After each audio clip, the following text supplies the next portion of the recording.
travel magazine, we will take you along the Parel wine route in South Africa, where we will visit the splendid wine estates of the region. But first to Germany, and a trip along the romantic road.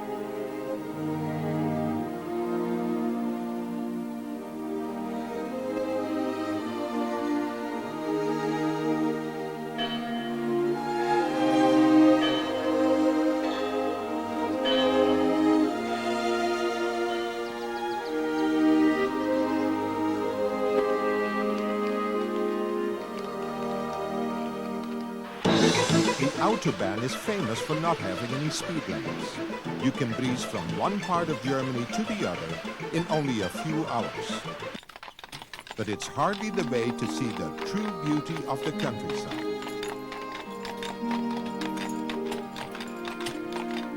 There is, however, a route that runs along rivers, through valleys, dotted with medieval castles and sprawling vineyards. Hello, I'm Jake de Boer and welcome to the Travel Magazine. Today we'll travel along the romantic road, where at virtually every turn in the road you'll come upon villages long in history and rich in culture.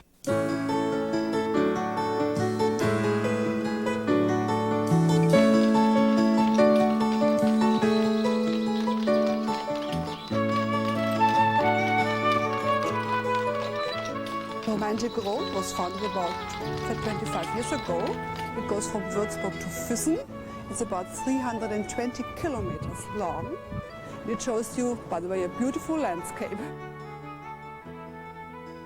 The romantic road begins in Schwangau, a quaint Bavarian village at the foot of the Alps. The Schwangau area is a very beautiful area. We have a very beautiful landscape here. We have lakes, mountains, and a very intact nature here.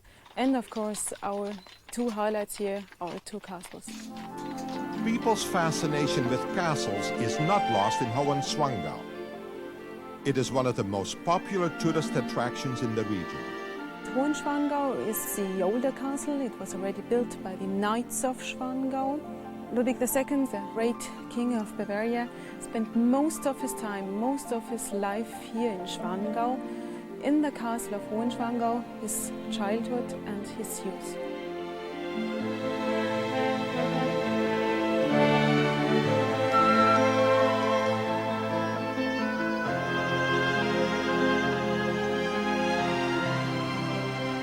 The late Walt Disney was so impressed with Neuschwanstein that he modeled the Disney castle after it. Thanks to this, it is probably one of the most recognized landmarks in the world.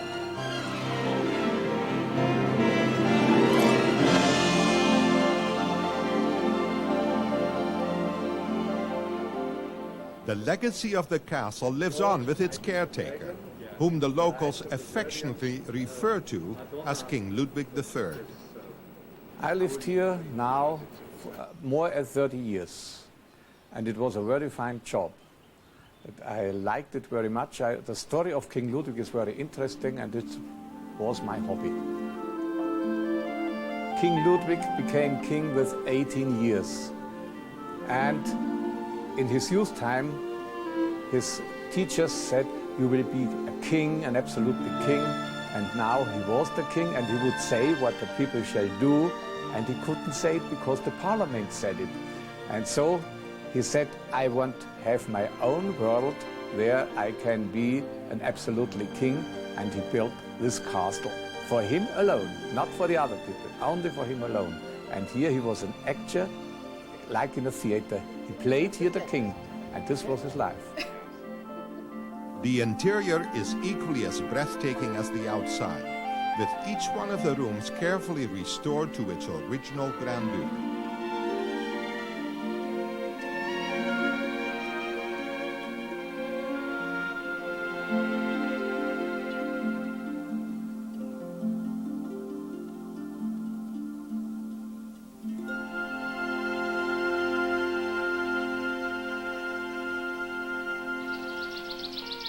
The quaint town of Dinkelsbühl is surrounded by an old fortress wall. To enter the old town, you have to first pass through the gates. Let's try our luck.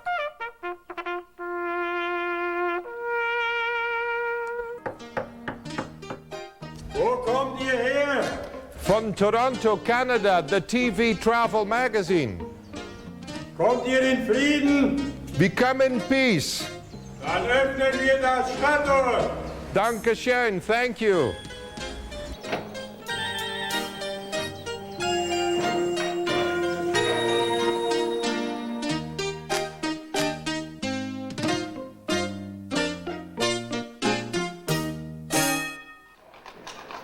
The Bavarian atmosphere is evident in Dinkelsbühl, from architecture to the local handicrafts and souvenir shops that line the streets. They go like this. That's something for Ben's kids, don't you think? I think so.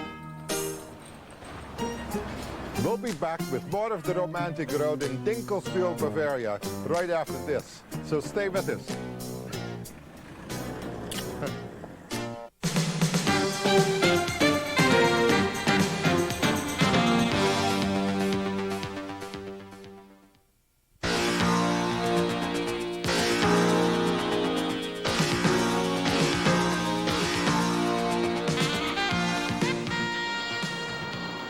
Tell me about Dinkelsbühl as a city. Or it's not a city, is it? Yes, it is a city for almost 700 years. It got the rights of a free imperial town in the 13th century already. It was founded sometimes in the 8th or 9th century, so it means a very old town. Dinkelsbühl is still surrounded by a town wall. Very few towns in Bavaria or in Germany which still got a town wall all around the town.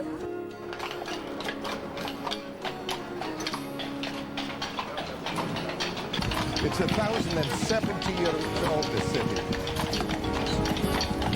Dates back a long time. You don't see many places like this anywhere in Europe anymore. You know, this is one of the most beautiful villages I have ever seen. Then the houses were built originally in a Gothic style, but because Renaissance style became fashionable around the year 1600, of course people wanted to have Renaissance facades. They just sort of sticked Renaissance facades in front of their Gothic houses. What is their name? Sebastian, Sebastian, Florian, Florian, Maximilian. and Maximilian. Wonderful. Wie oud is die Kirche? 500 years.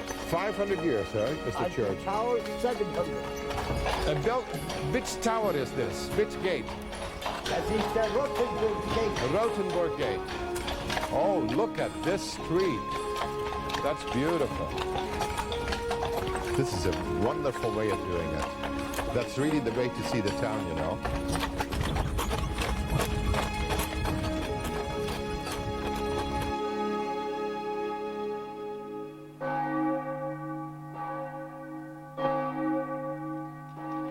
The walls around this city are almost like they must have been 400 or 500 years ago without any deterioration at all. Winding our way along the romantic road, we come to the town gates of Rothenburg. Well, it's a typical medieval town, so it had been founded during the period of glory of the German emperors during the 12th century. And the period of glory had been the 14th and the 15th century when Rothenburg became one of the most important trade towns in Central Europe. I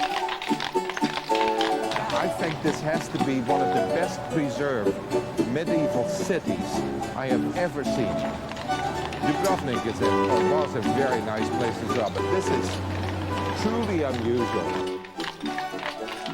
Well, the reason is quite simple. The Rothenburgers had been too poor for the modernization of their town. After the 30 Years' War, the town became very poor, and during the centuries, the 18th and 19th century, when the others were on the way to destroy their old-fashioned town walls, yeah, the Rothenburgers, they had no money for that. And so Rothenburg is in our times one of only a few towns where these things still remain. So what you see is really a mixture. You have modern life of the 20th century, but in buildings in a town which remained from the 12th and 13th century.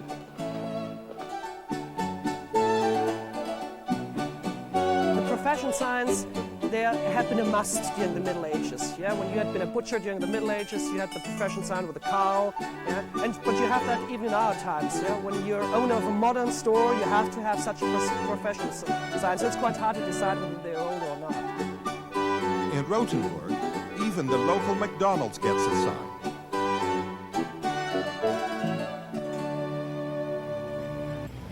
What a beautiful town, yeah?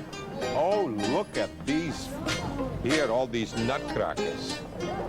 That one, beautiful. Look at that blue one. I think that's really nice. And that black little one, perfect. Why don't you go in the store and get one of the little ones? Well, let's have a look. Okay. Let's have a look.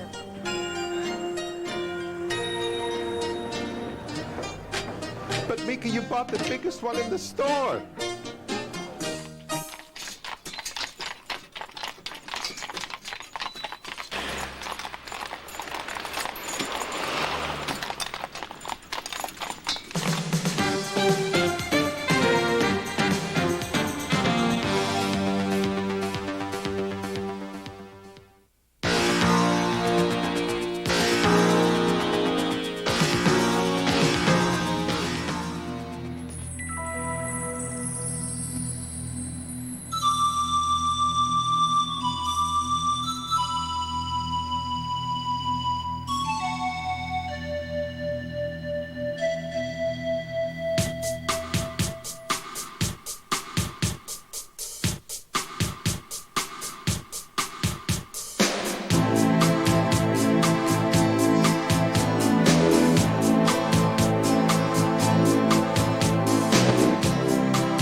Pearl, and it comes from one of the 3 granite rocks that don't exactly tower above the town but are present wherever you are in Paarl.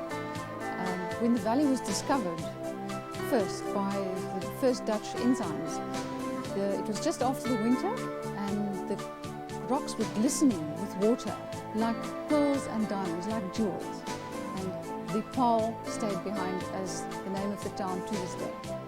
The majestic Paarl Monument was erected in 1975, symbolizing a rich South African heritage. It was felt as early as in the 1950s that a visual symbol to the Afrikaans language depicting its cultural and political growth should be erected somewhere. And Paarl was chosen because the campaign to have Afrikaans recognized as a language started here. It's the most frequently visited spot. I believe they have in excess of 250,000 visitors per year, coming from all over, including many, many school children, for whom it is then a cultural and educational point of visit. We like the size of the town. We like the fact that it's rural in character, but still close to the city. Therefore, all the facilities of the city within reach. And the fact that it's small enough so that one can still know a lot of people and have personal relationships with the people we meet in everyday life. Paarl is one of the oldest towns in South Africa. It lies in the center of rolling vineyards and is the headquarters for KWV, the heart and soul of the South African wine industry. This region has been producing top quality, world-class wines for the past 300 years.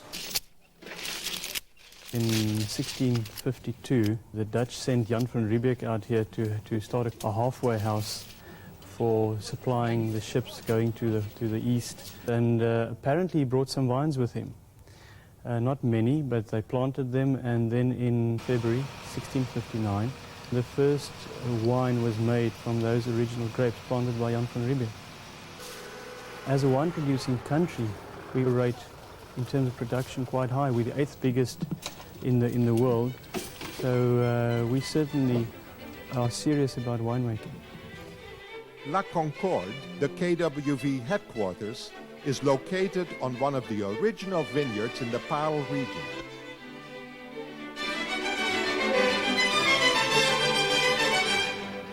KWV is a central cooperative. There are 5,000 producers of vine and wine in South Africa, and every one of them are a member of the KWV.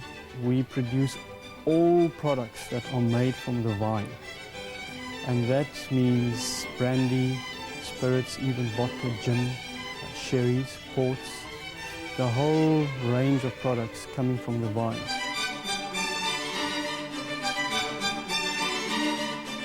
Our big business really is brandy, which people don't realize. Wines, table wines are the type of thing that's got high profile. But we produce a lot of brandy. We're actually the biggest distillery in the world. In a day and age when high technology is taking over, there is no replacing the craftsmanship that makes KWV brandies one of the leading in the world. The color of a wine can tell you quite a story, whether it's pale or whether it's yellow or greenish light. That's the most important. And then you nose it, and then you rotate it, because the moment you rotate it, you're actually stirring it. But the most important is that you should drink the wine. But if it's made to be drunk, why do I have a spittoon beside me? You're very welcome to swallow it. You only have to bear the consequences. So it's only to protect you. The luxurious Grand Rush Hotel sits in the middle of the Parel wine region, where the vineyards are literally right at your doorstep. It's the only luxury estate hotel in the whole of Africa, housing luxury accommodation, yet being a living farm surrounded by 24 hectares of table grapes. This is the original farm called the Nuwe Plantasie, dating back to 1707. We have turned it into a unique small deluxe hotel, 5-star hotel, with 29 suites. The main manor house has been turned into a lovely luxurious environment, restaurant, lounge area, and the original old slave quarters are large enough to house double-story suites turned into 5 duplex suites. Then there is a wine cellar building also dating back to those original dates, also turned into a duplex suite complex.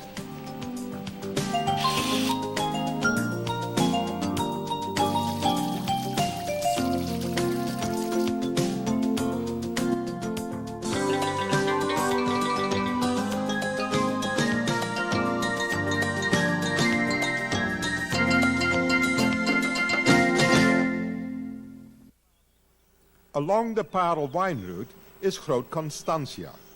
The Berg River, carved in between the Groot Drakenstein and Wemmershoek mountains, is the life-giving artery of one of the country's biggest wine-producing areas. It was Simon van der Stel, the second governor of the Cape, who purchased this land in the year 1685. By the year 1705, he had planted numerous vineyards, built this beautiful manor house, and was already exporting top-quality wines to numerous European countries. Well, they exported the wines to Europe, to the courts of the French kings, to the English court. It became so famous that even Jane Austen wrote about it in Sense and Sensibility. So they became very well known and still are to this day. Today, the wines are sold worldwide. Well, we have a very broad range of wines. We have about 14 or 15 in total, ranging from everyday table wines up to very upmarket wines. And these are the ones that, of course, are exported.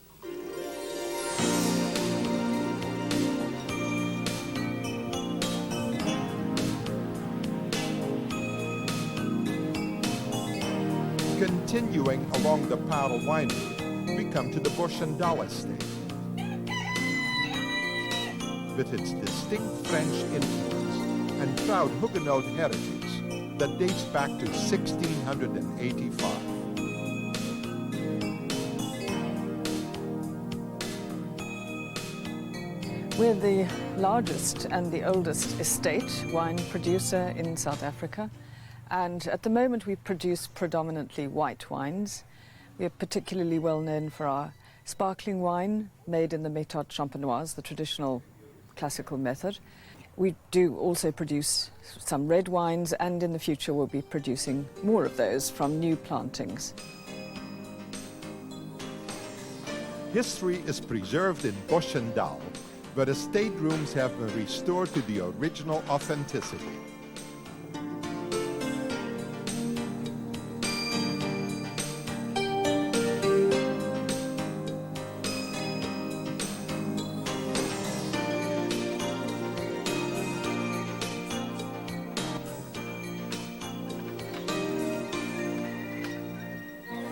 The Laborie estate is not only a working farm, but also houses a wine cellar and restaurant where you can sip the estate wines while enjoying a meal in true South African hospitality. This farm is almost, well, in fact, it is 300 years old. Various families owned the farm, and then in 1972, the KWV decided to buy an estate, which they can develop as a model estate wine farm, which is open to the general public for viewing. The farm is about 43 hectares, and our harvest is about 24,000 cases of wine. It's very small. The wines are growing extremely popular, especially the sparkling wine, which is a bottle-fermented sparkling wine. Presently, the farm is used exclusively for entertainment of overseas clients as far as accommodation is concerned. Because of our wonderful climate, we do a lot of outdoor entertainment. So tonight we will have a typical barbecue, which what we call braaivleis in Afrikaans. It's actually an open fire where you cook your food on open fire. And tonight you will have boerewors, which is sausage, and also susaties, which is actually a type of kebab. We will serve our lovely KWV range of wines. You will see we will have some Sauvignon Blanc Chardonnay, some Cabernets. Today, the wines are sold worldwide, and hospitality makes the Paarl region a unique place to visit. People are astounded by the hospitality and friendliness of Paarlites. That's probably true for all South Africa, but in particular for Paarlites.